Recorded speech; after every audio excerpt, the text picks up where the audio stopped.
Hey everyone, and welcome back to Citywide Blackout, your home for the best creators from around the world. I'm your host, Max Bowen, and for this episode, we are diving back into one of my favorite webcomics of all time, Let's Play. And joining me now is the creator of the title to talk about a very cool new venture she's going, Leeanne Krecic, better known as Mongie. Welcome to the show. It's cool to have you here. Thank you for having me. It's great to be here. All right.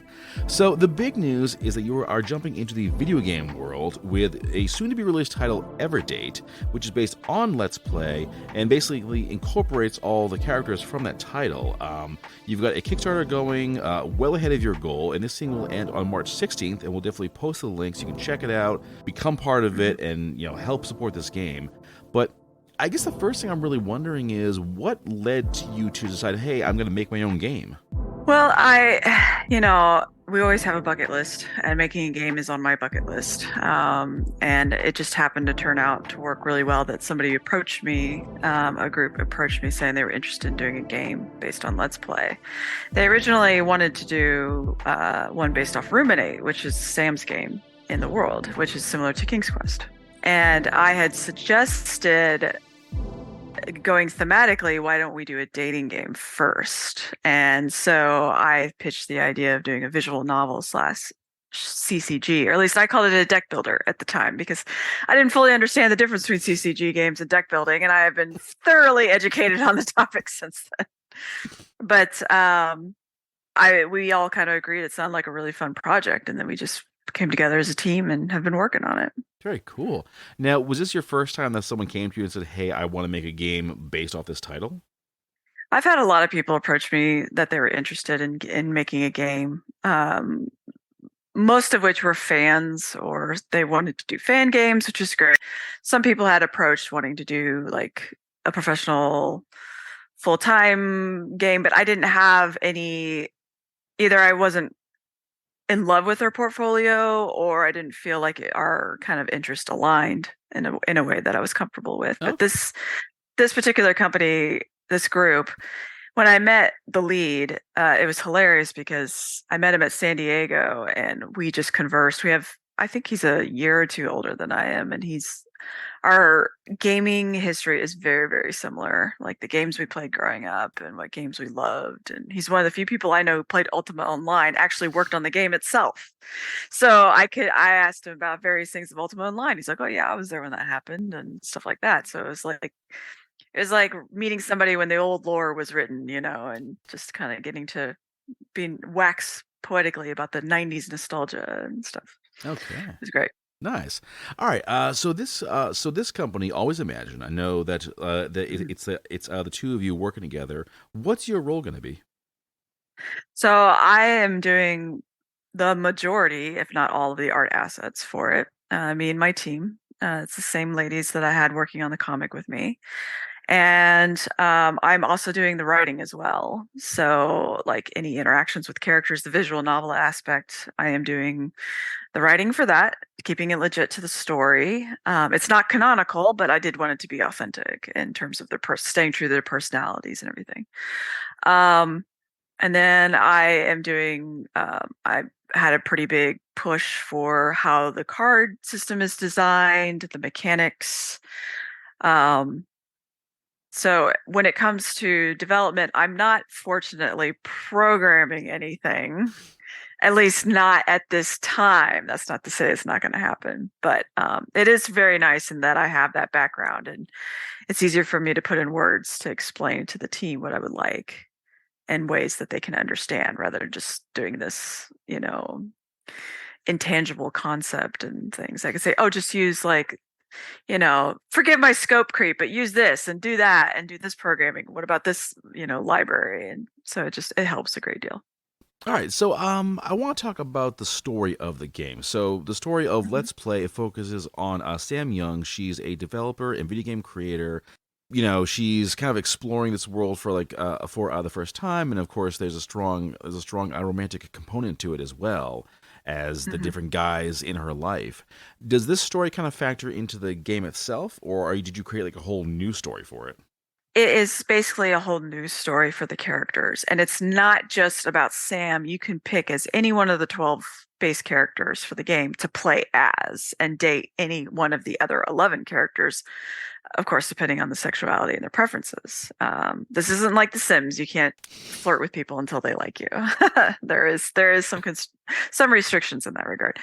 But like you could play as Abe if you want, and court all the ladies, have a nice harem going. But in terms of like, like if you want the end game, there's only 2 options for polyamory, and so Abe's not one of them. But if you wanted to do the end game relationships, you would have to pursue one romantic interest. But that doesn't mean you can't, like, explore the other characters, see what they have to offer, and go on a date here and there with what have you. And there is one character in the game who does not like that, and that's probably pretty evident in the comic, due to his jealous nature. But you're not restricted, I guess is what I'm saying. I feel like this is going to make a lot of fan fiction just come to life.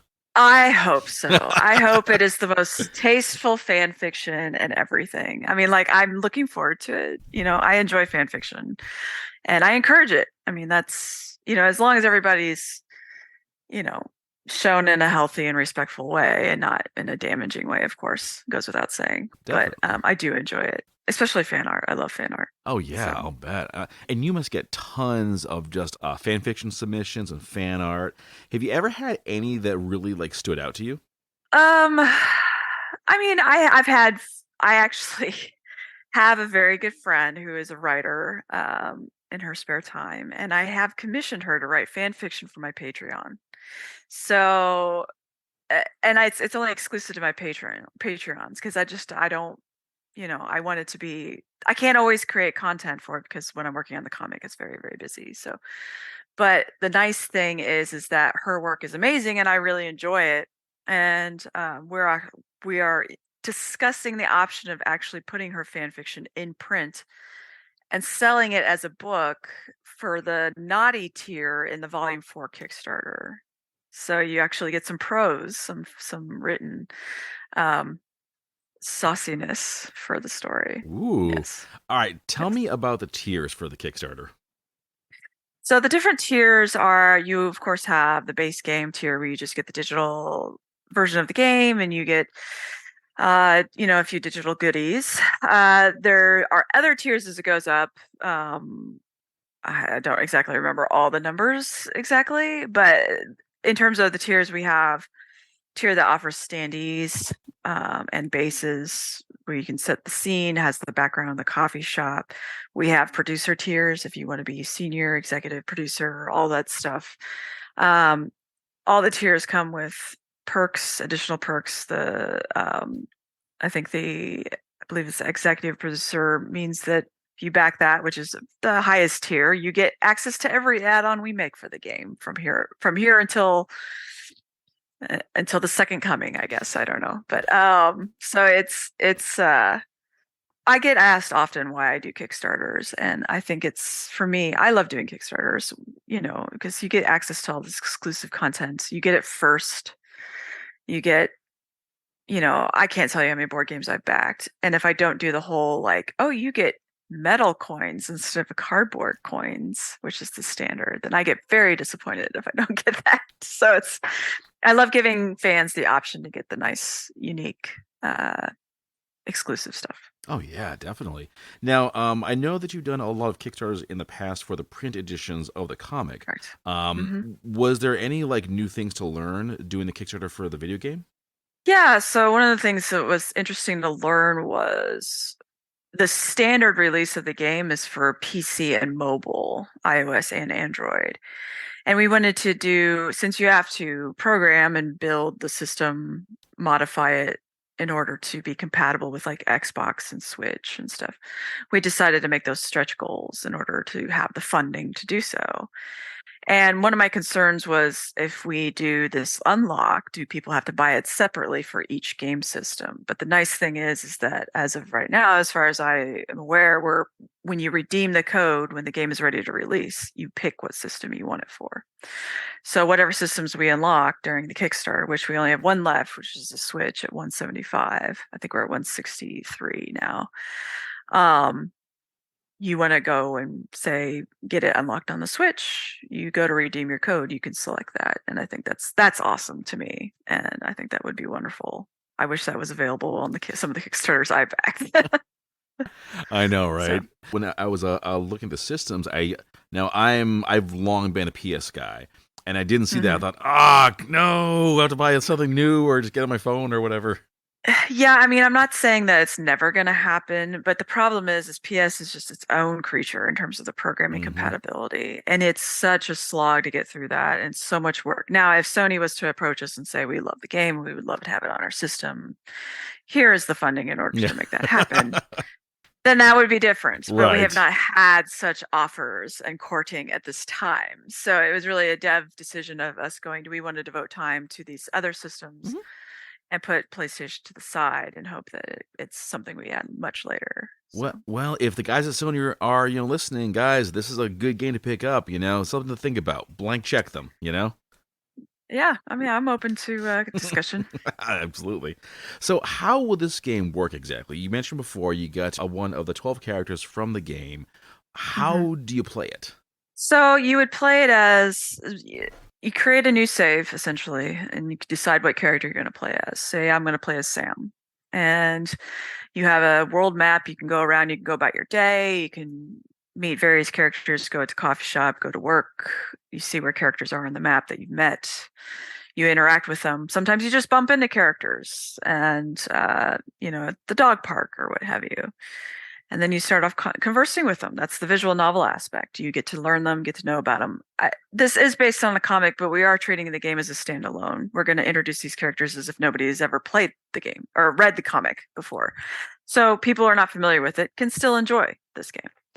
Um, and then you get to know the characters, get to learn their likes, dislikes, their hobbies, things they're passionate about. And then once you get closer, learning about the characters, then you are given options to go on dates with them.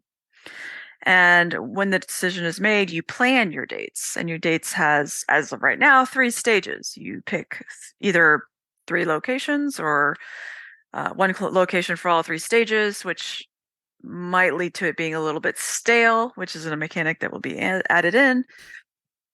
But you plan things accordingly, and then you make your date deck. And your date deck has cards that are specific to you as a character. So Sam's cards would be there in there for her specifically. They would also have general cards, which would every character has access to.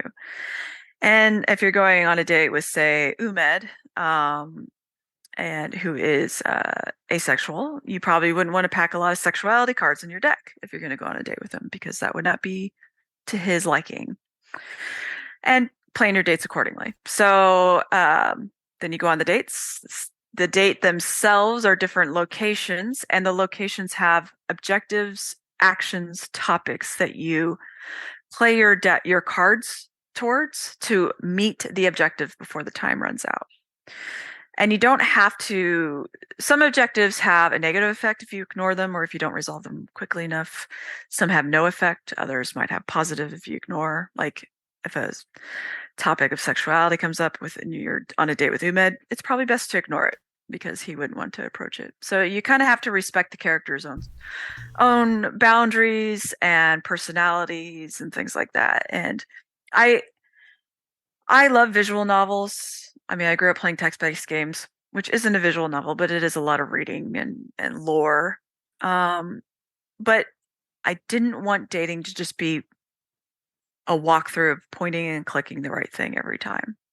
I Dates are spontaneous, they're random. Some things go well, other things don't. And so I wanted the date to be a challenge, and that's where the CCG game came in. And I played Magic the Gathering since I was 11, so it's near and dear to my heart, CCCG games. So Yeah, I was thinking as you were describing this, I was thinking, this is a lot like a Magic kind of game. So definitely a fair amount of strategy here. yeah, I mean, we don't want it to be too complex because I think a lot of readers wouldn't want a very complex strategy game. But there's also we're planning different difficulties to the game. If you really are a huge CCG buff, you can tweak it to, tick tickling and checking the right buttons for checking the right boxes for you. And you know, it if I had to compare it to anything in simplified terms, I would say it'd be like playing Hearthstone, only instead of the person sitting across from you is not your opponent, they are your partner, and there is a third player you're competing against. That would be the closest thing I can compare it to. Okay. Did it take a while to work out the mechanics of how the game was going to flow? Yeah, I mean, we actually had to go back to the writing board at least once because it's dating. We didn't want it to be adversarial because a lot of CCG games is combat. You're doing damage to the other, you're defeating opponents. That doesn't really make for a lot of romantic interludes, I would say. So I don't know. They we, do say, I mean, the song goes, "Love's a battlefield." I mean, it is, but it doesn't need to Also, be, at not least not not in a this sense. literal battlefield. Yeah, not a literal battlefield. So there was discussion of like originally it was a thought that like your date partner would play a card and then you play a card in response and then it's almost like a party game of like playing off each other. But it still seemed too adversarial. Like you could thwart their efforts and they could thwart yours. So one of the devs who was also helping design the game was like, what about a third player or like a third objective party sort of thing? And that's where they came up with the date perspective, having topics, actions, things that the players are working, that the player and the partner, it's a single player, is working together to try to achieve those objectives in a wholesome and fun way. Hmm. And I think that felt, I mean, when we were doing the demo video, originally was you were ticking down damage because like hearts can only take so much. And I was just like, I was watching the animations. I'm like, that makes me uncomfortable, like losing hearts. And I understand it's like supposed to be a health mechanic, but I was like, what if instead of that number on the heart is how much damage it can take? What if that's how much love it can take? So you're adding hearts to it. And if it has an 8 there, it can't take 8 damage, but it can only sustain 8 affection, like it's only so effective to a point. And I think we all agreed that was a much better idea. Yeah, yeah. So it sounds like if I'm getting this right, it sounds like you could, if you make the wrong calls, pack the wrong cards, you could lose effectively. Yeah, I mean, you can, like, I used Umed as example. You don't want to pursue sexual based topics with him because he is not comfortable in doing so. And in that regard, you could, if you're not meeting the objectives or you're doing it poorly or not respecting the boundaries of your partner, you will fail. And I'm a big believer in failing forward so that people are not punished and for, random BSery. Because it can be pretty rough sometimes in some games. But if players are just blatantly playing irresponsibly and disrespectfully, then they will not succeed. But there is at least one character. Her name is Vicky, and she's an empath. And all the I didn't mention it, but all the characters, they do have cards that go in their own specific deck, but they have cards that they put in the deck themselves, in the date deck. So like her anxiety might get triggered, and as a team, the two have to overcome it. You have to address it immediately. It's like pulling a creeper out of a flux deck. And Vicky is an empath, and if you fail to achieve the objective of your emotional and defeat it in this regard, she'll end the date immediately Oh, because she wow. can't take it. She can't take it. She's probably going to be one of the hardest characters in the game to date.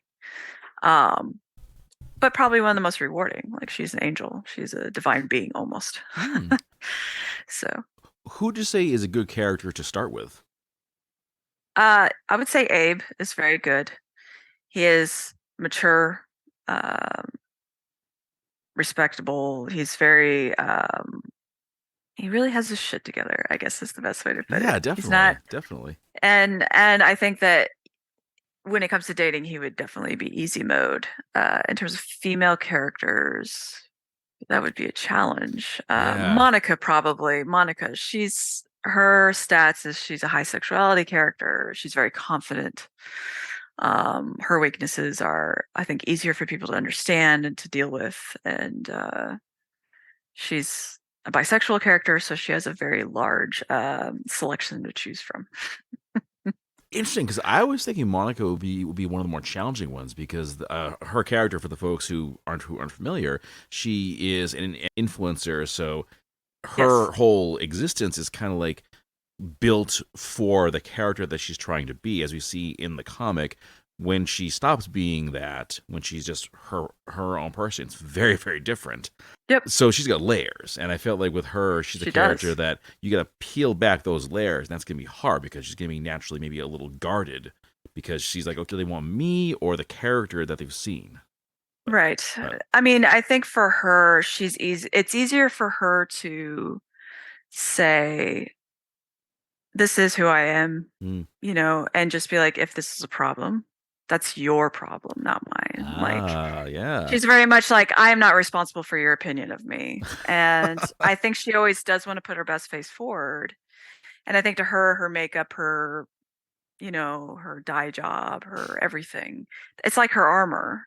She wears Ah, these things, but she doesn't hide behind it always. mm-hmm. And I think when she showed herself to Marshall, it was to prove to him that, we do hide ourselves sometimes, but does she use her makeup as a mask or does she use it as her armor? And she's trying to learn it to use it more as armor I see. every I day. see. Yeah. And I liked how you also brought in some of the side characters too. I mean, of course, you have Yes. all the main characters: Sam, Marshall, Hmm. Charles, Monica, but you also Yeah. have a lot of the other characters that we don't see quite as much of. Were you Correct. able to kind of build on them for the game? Yeah. I mean, I had created, so when I create, or when I'm a fan of a series, I always love supporting characters more than the main characters. I don't know why it is. That is, it always works out that way. And when I created all these supporting characters, I had all these backstories and information about them, and I thought I was going to be able to give it a chance to explore them in the story. Unfortunately, it didn't work out that way, for a multitude of reasons. But now with the game, I'm able to show that, and that's what really excites me. Like, I can show Dean San Martin more, and like, who is he? Like, we also know he's another personality online. So is Dean San Martin who he really is? Every character in the stories has their own demons that they deal with. What are his? And getting to see that. And Eva is another interesting character. If I was to boil her down to an archetype, I would say she's the bratty archetype. Tsundere would be another reference.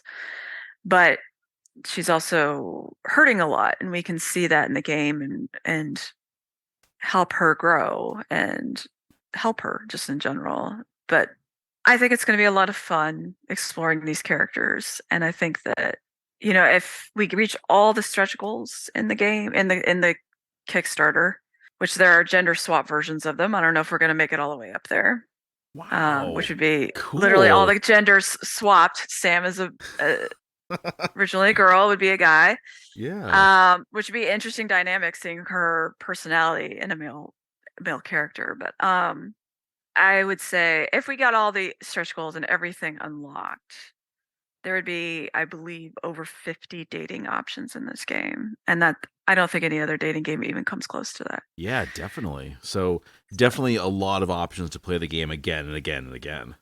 yeah, oh yeah, well, and that's also the CCG mechanic. It's like I can see people screaming at their phone, "Just let me love you," during a date because it's like RNG is not working, AI is not clicking or whatever. And I Oh say man. AI, it's not in a bad way, but So uh, if like I'm on the bus and I see some poor guy just screaming, "Why won't you love me?" I'll be like, "I know what he's doing." love it. Yeah, yeah, possibly. So yeah, I think it'll be. I'm looking forward to playing it in its full capacity. I think Yeah, it's going to be a yeah. lot of fun. Have you had the chance to try out any versions of it yet? So we have actually a printed version, a physical version Oh, okay. for tabletop because we do hope for it to be a tabletop game in the future. We're actually kind of working backwards, in a way. And so when we were testing the mechanics, we had it in print. so you can print it out, put it sleeves, Oh, stuff like that. And I cool. say print, it's not pretty, like it's testing. I get you. I get you. So we have played it in that regard. There is a working engine now. It's of course doesn't have its face, but we are hoping to really get into the weeds of testing it in the next week. So I could see this yeah. being a very fun party game as a physical version. Yeah, I mean, there's a lot of discussion that we've had, which is like, in the game, in the digital version, your partner sits across from you as you're playing the different objectives. And so we were like, how do we design the cards if the objective cards are in the center, and because the partner can't read them because they'd have to keep spinning them back and forth to see what the objective is. Hmm. And it's like, why do they have to sit across from the table? This is a dating game. Let them sit next to you. And then it was just like, yeah, you're right. Why do they? That's adversarial in and of itself, is to have them sit across from you like an opponent. Why not sit next? Yeah. Now you So, mentioned going through a few different versions of the game. Were they all mhm. kind of in the same ballpark, or did you have these weird these like radically different ideas? No, they've pretty much been all the same ballpark. Like I said, it was more like trying to come up with a mechanic that was CCG that would appeal to those types of gamers, but also um, new and fresh enough that it wasn't like, oh, this is just another copy paste sort of thing. Hmm. So we were always playing within the same field the entire time so far. Who is going to be your first character to try and go out with? If I'm playing Sam, it's going to be Monica. If I'm playing Monica, it's going to be Sam. That's actually my guilty ship. Fair enough. I mean, I would probably, gosh, I would probably play Abe if I'm honest. I love Yeah. Abe, and I think I would love to play as Abe. Um, I'm probably going to test the heck out of this, and I have a number of friends who love CCG games and are horribly addicted to Marvel Snap right now. And they are also planning on testing, and they are very good at finding bugs in games. So Well, good. I'll be Yeah. interested to see what they come up with. Yeah. Yeah. The last thing you want is to put the game out and realize, oh yeah, we didn't do this, and this. Yeah, I don't want to take a page out of Microsoft's version of beta testing, which is full release, but um I would like to, I mean, it's so hard to find everything these days with bugs and everything, but I think the dev team is very on top of stuff, and I think that if there is a bug that pops up, we'll be more than happy to fix it. Yeah. So, Yeah, definitely. yeah. All right. So I know that, as you mentioned earlier, this is a long-time dream of yours. Is it how you envisioned it?